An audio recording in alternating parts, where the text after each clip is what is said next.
welcome here to TalkFCB and welcome back to the channel here today, guys, for a full Barca news roundup. And we do have a really wide range of topics coming up today. One of the most important ones, a positive injury update. I know, these days do not come around often. We have positive news on the injury front, so we're going to be talking all about that. We've also got some really interesting rumours surrounding Harry Kane and Barca, and I've got to say, I've actually got quite a lot to talk about on that. You know, there's a lot of feelings I have about those rumours, so we're going to be going over all of that, and there's also a really interesting admission from Xavi Hernandez thinking about his time at the club as coach. It's all on the way for you, so get yourselves ready and let's do this. But if we do, first of all, begin with Joan Garcia, because actually he's been speaking right throughout the week there, did a really interesting interview, and I thought it was quite fascinating actually, because he was asked about the imminent return there of Marc-Andre ter Stegen, who of course has been out for all of the season so far. Of course, Szczęsny has stepped in the place of Joan Garcia over the past few weeks when he's been out with injury, but what's going to happen when everybody there is available? And Joan Garcia did come out and say, well, any one of the three of us goalkeepers, we could all play. He said, obviously, I do work to be the starting goalkeeper. He said, I did start, playing as that starter. He said, I've worked very hard to keep that going. But now when I return from injury, I intend to do the same. I will try to earn the starting spot and keep it until the end. So it's interesting there that Joan Garcia, he's almost speaking as though he's not 100% sure he's the number one. He's saying, look, anybody can play, anybody has got to earn their place, and I'm sure that is the case. But I think we're all quite clear on this. He is the number one. He is going to be the player who, if he's fit, if he's available, he is going to be that starting goalkeeper. And the way that he started the season was absolutely phenomenal, in my opinion. For a player there coming in at this club, massive pressure, huge pressure there as the number one, and playing this style as well. I thought he was phenomenal. I really did. So what's big for us is that after the international break, he is back. He will be 100% ready to play and start against Athletic Club right after the international break. And then, of course, after that game, we've got Chelsea in the Champions League. Some massive news there that Joan Garcia, that's only part of the positive injury news today. He is going to be available. And what I would say about him is lots of people, and we've all spoken here about the fact that we've missed his shot stopping. He is an outstanding shot stopper there from close range in one-on-one opportunities. He is absolutely brilliant there, and he showed that. He made so many great saves even early on here during his time at Barca. But one thing that I would mention, that's something maybe that hasn't been spoken about that much, it's about his starting position. Now, I think that's something that we really missed as well. Thinking about Szczęsny, it hasn't quite been the same since he came into the team. Of course, he does his best. He's not meant to be the starting keeper, and even he knows that. He admits that himself. And that starting position, it is vital in this style of play. When you've got the line that high, you need your goalkeeper to be very proactive. They need to be on the edge of the box, maybe even sometimes outside the box, waiting for any of those balls in behind. If they can come out and play that sweeper keeper role, they've got to be willing and ready to do that. And I just feel as though Joan Garcia, he's so much more comfortable in those areas. He's much more confident there than what we've seen from Szczęsny, and that will be key as well. Not only are you bringing back the shot stopping, but you've got that great starting position that should help, at least help a bit, this high line system. But if we do continue with the positive injury news here, let's move on to talk about Pedri right now, because obviously after El Clasico, we didn't just lose the Clasico, we got hit with something even worse, because then Pedri got injured. Now, at the time, there was no official timeline that was given by the club. There was a few estimates here and there in the media, but we started to hear that Pedri's injury was getting worse and worse than originally feared. And I think we were all thinking, this is a nightmare. This is our most important, most influential player. We can't do without him. We need him back in this team. And there was even reports that he could still miss several games now after we come back after this international break. However, that has all changed right now, because there are a lot more positive reports on Pedri's current situation, because apparently, according to widespread media, his recovery's looking good right now. Barca are really impressed. They're really encouraged by the way that Pedri is recovering from this injury problem. So much so that it's not even ruled out at this stage that he could play against Athletic Club. He might be ready to return immediately after the international break. He could get minutes in that game against Athletic, and then he may be ready to face Chelsea in the Champions League. That would be absolutely huge. If it was possible, that would be absolutely fantastic. However, although that is brilliant, and although we will live in hope that all works out as expected, one thing that I would just say, I don't want to see us taking risks here. What I don't want to see here is Barca thinking, okay, that Athletic game, not easy. The Chelsea game, not easy. We don't have Frankie de Jong either. He's suspended against Athletic Club. So is Pedri ready? Can we get him in that game? Can we get him back in time?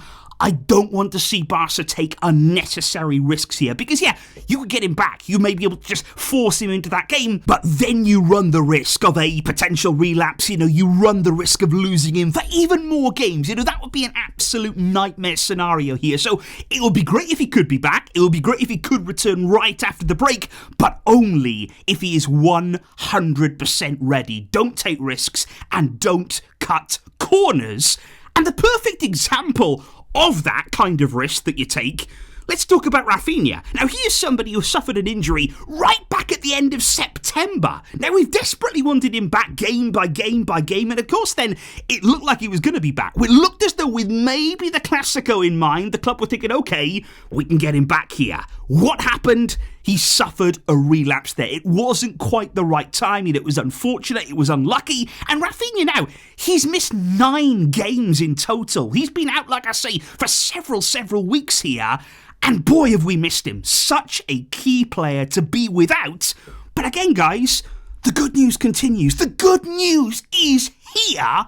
Apparently, Raphinha will also be back and get the medical green light to face Athletic Club there. And that would be massive, because I just want to talk here about the fact that Flick has openly come out and said, we need more from the forwards. When you're talking about the system, when you're talking about the lack of pressing, too much time on the ball for our opponents, Flick has actually said the forwards aren't doing enough. They're not doing what they would usually do off the ball, defending from the front. And of course, the first player that jumps into your mind, it's all about Raphinha. That is what he brings to this team. That is the kind of energy that he really does produce in abundance. And not only about him, it's not only about what he does, but that spreads to the rest of the team there. He leads by example. His energy, his intensity, his work rate, it can really help the team as a whole. So to get Raphinha back, it will be massive. And hopefully that is going to happen straight after this break. But indeed, guys, I would like to talk right here about Xavi Hernandez as well today, because I'm going to say some really fascinating quotes coming out in the media from him this week. Because obviously, remember when Xavi first arrived as the Barcelona coach, our squad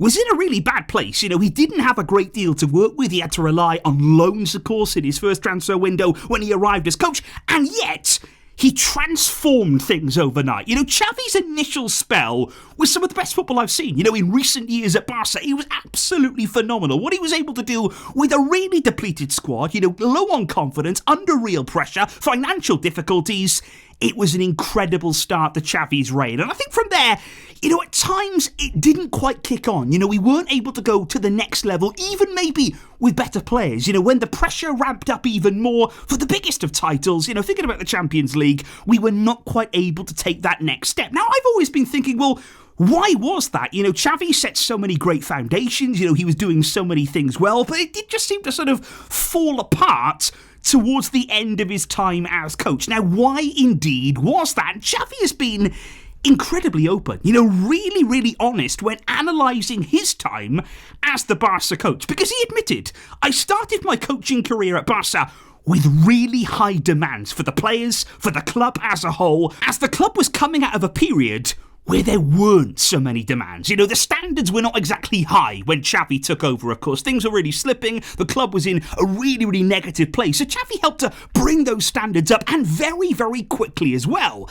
But Xavi admitted, my mistake was that I only maintained these high standards for just 1 year. From the time I arrived until we won La Liga, the Super Cup, sometime after that, I was able to be self-critical, take a step back really and say, damn, what happened to me? What's gone on here? Where have I gone? Where have my foundations gone from this team and all of my beliefs and my principles? Because Xavi admitted, I lowered those high standards, and the players no longer had the same attitude, the same respect, the same effort. The standards kept getting lower and lower to the point that in my last season, we won nothing. We didn't achieve anything, and I learned a lot from this. And I've got to say there, I applaud the honesty from Xavi, because I think from the outside here, we've all been scratching our head. I think we all saw it that way. It was brilliant initially. The standards really were raised. I think he got so much out of a fairly average squad, if we're being completely honest right here in those early days. But yeah, then as time went on, things just started to get very vague. There wasn't such a clear style of play. There wasn't such a clear thinking in the team.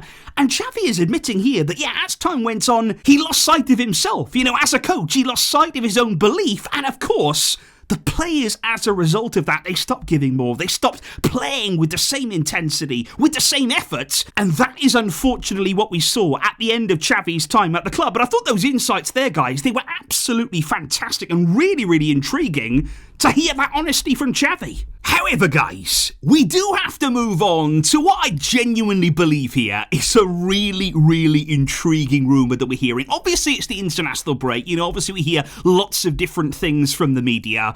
But there are plenty of reports out there that say Barca are genuinely interested. They're genuinely looking at Harry Kane from Bayern as a potential option in the summer transfer window, because it is absolutely no secret that Harry Kane at Bayern does have a release clause in that deal of 65 million euros, and that will come into effect there in 2026. And Barca, they are attentive to this. They are looking at the situation thinking, okay, we might need a number 9. Could Harry Kane come in? Could we get him? Does he want to come? Now, the reports that we're hearing say he absolutely would. Kane would be keen on a move to Barca. And to be honest, I can believe that. I think he's very happy at Bayern. I think he's happy with the move that he made from Tottenham to Bayern. He's won silverware there. Of course, he's emerged into an absolutely even more of an incredible player.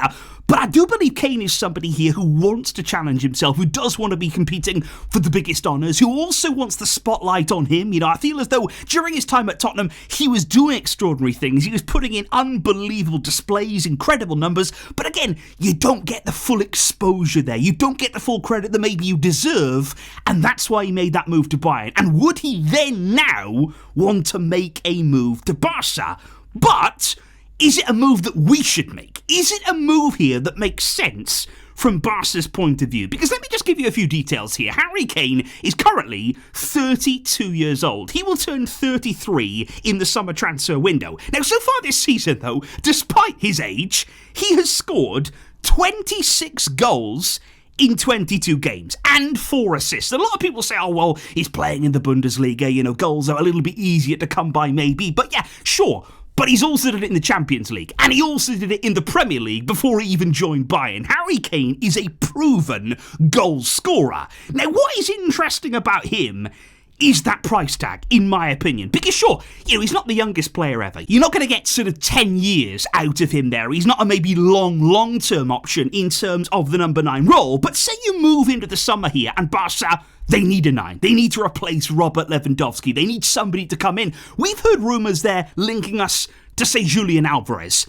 Now think about what he'd cost. Think about the amount of money that you would need to pay out to sign somebody like that. It would be way over 100 million euros. And would he come in and generate the amount of goals that somebody like Harry Kane would? We heard rumours about Erling Haaland.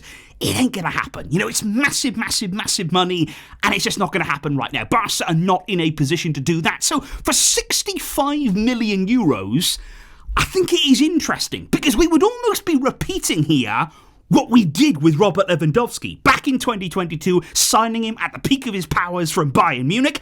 And hey, you can't say that wasn't a success. Lewandowski has come into the club. He's scored an extraordinary amount of goals. He has been absolutely phenomenal for the young players as well at the club.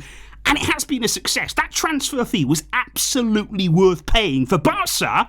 Could we do it again? Now, I think it's also going to be interesting to see what happens with Robert Lewandowski. You know, obviously his contract expires at the end of the season. We spoke recently about the fact that I would personally renew him, but on a lot lower terms, you know, a lower wage. He wants to stay in Barcelona. He wants to stay in the city. So why not renew him there? Keep him at the club as an option, but on a lower salary. Now, can that happen? Is that an option? If he's not there, you need to replace his goals.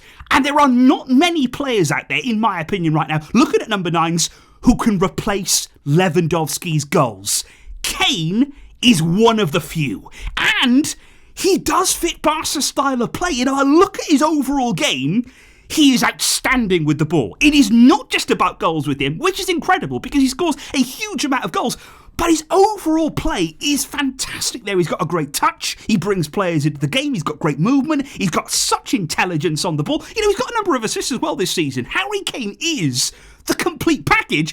And I think for 65 million, even despite his age, you have to think about it. If he is an option, if he would want to come, if he would agree to the kind of terms that Barca would put on the table for him, he would come here and score goals, especially in this Hansi Flick system.